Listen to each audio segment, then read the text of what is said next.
Hola, ça passe, salut, wa marhaba. My name is Jad Evangelo Nasser. I go by he, him pronouns. I was born and raised in Lebanon. My father is Haitian Palestinian and my mom is Lebanese. I am a global educator who has lived across the world in Lebanon, Dubai, Saudi Arabia, New York, and now I live in Atlanta. I work in the field of higher education as an associate professor with Post University. I also teach at West Virginia University, South University at University of North Texas, and my focus is on global inclusion, cross-cultural practices, intersectionality, and diversity, equity, and inclusion, media, communication, and culture.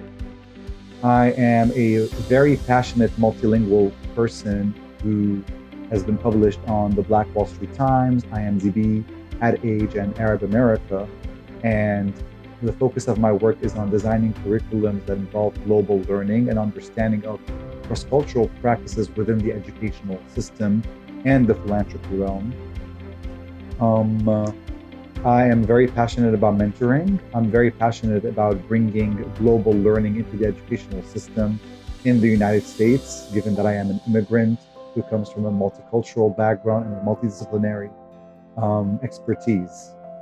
In regards to the paradigm of edifying teachers, I consider myself to be a very practical person who involves emotional and soulful thinking into my strategies and mentorship approach.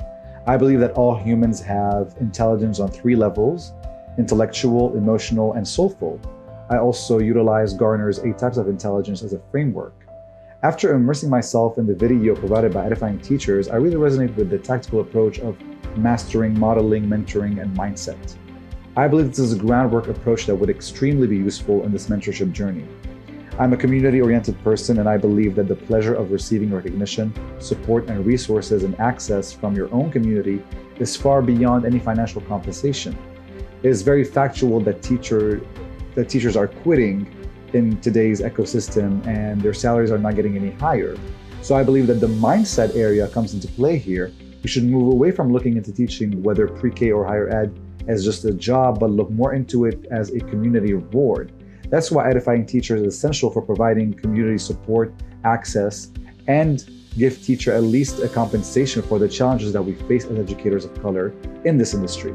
From a personal experience, my community has helped me so much in accessing spaces, changing my mindset, being eligible for grants, receiving job offers, and climbing ladders. And I always decenter myself in my mentorship modules. And if I can provide an opportunity for joy to my mentee, I know that my work is successful. The why and what brought me to this work? Well, after having conversations with my community, especially current and previous Edifying Teachers mentors such as Sofia Gonzalez, who is a good friend of mine, we talked a lot about what we want to bring to the table. After hearing her stories, resonating with my stories of our students who are predominantly students of color coming from marginalized backgrounds, we have a cultural competency as educators of color. We resonate with stories of resilience, narratives. We understand how people of color have been disfranchised in America. So when it comes to students and people who come from several income levels, we understand intersectionality.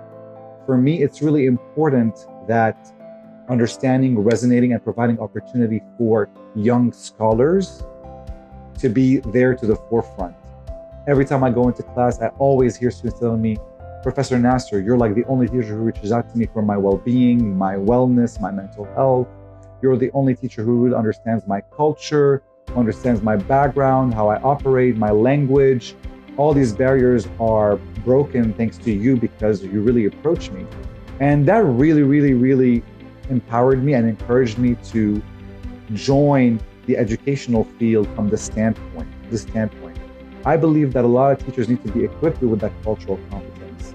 I believe that scholars and students are in need of global mindset and global understanding, and having to work with people who understand their cultural behavior, perspective.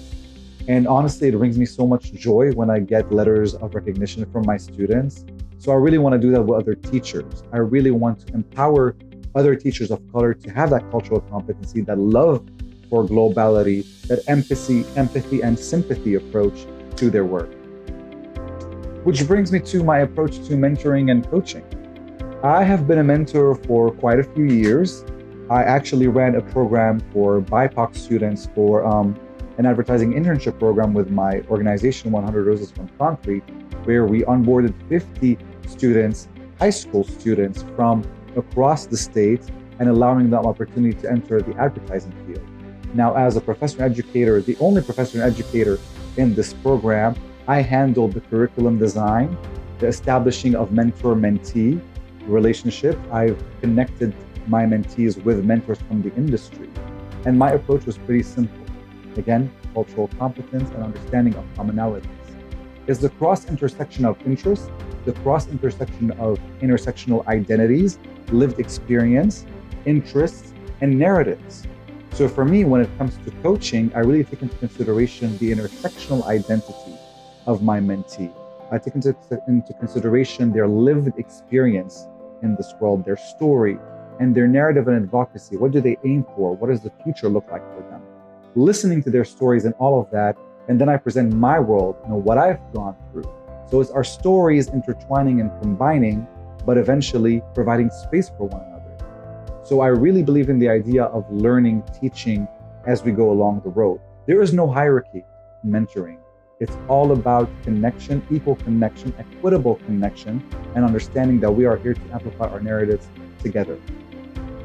Now, the most important principle when it comes to mentoring, coaching, or teaching is actually my teaching philosophy. The student is a teacher. The mentee is the teacher as well. It's not just me. I'm not here to just teach. I am here to learn. So it's a two-way street.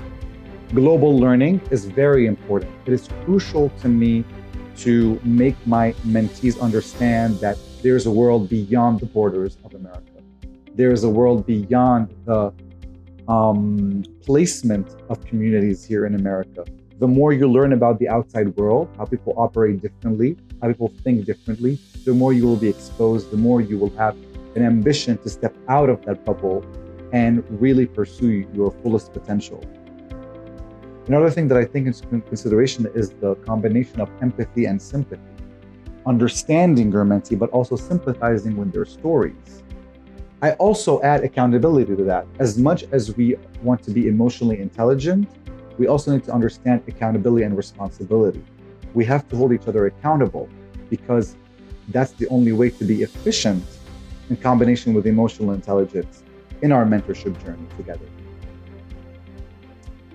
I believe the best way my mentees or my students learn is, well, first of all, taking into consideration neurodivergence, ability, disability, cultural intelligence, of course, all of these things, adapting to their best learning intelligence. So going back to Gardner's 8 types of intelligence, if my mentee is musically oriented, I have to take that into consideration, understand that audio intelligence is an aspect I have to involve for them to best learn. I would not include a environmental intelligence practice with a student who has low environmental intelligence, for example. It's adapting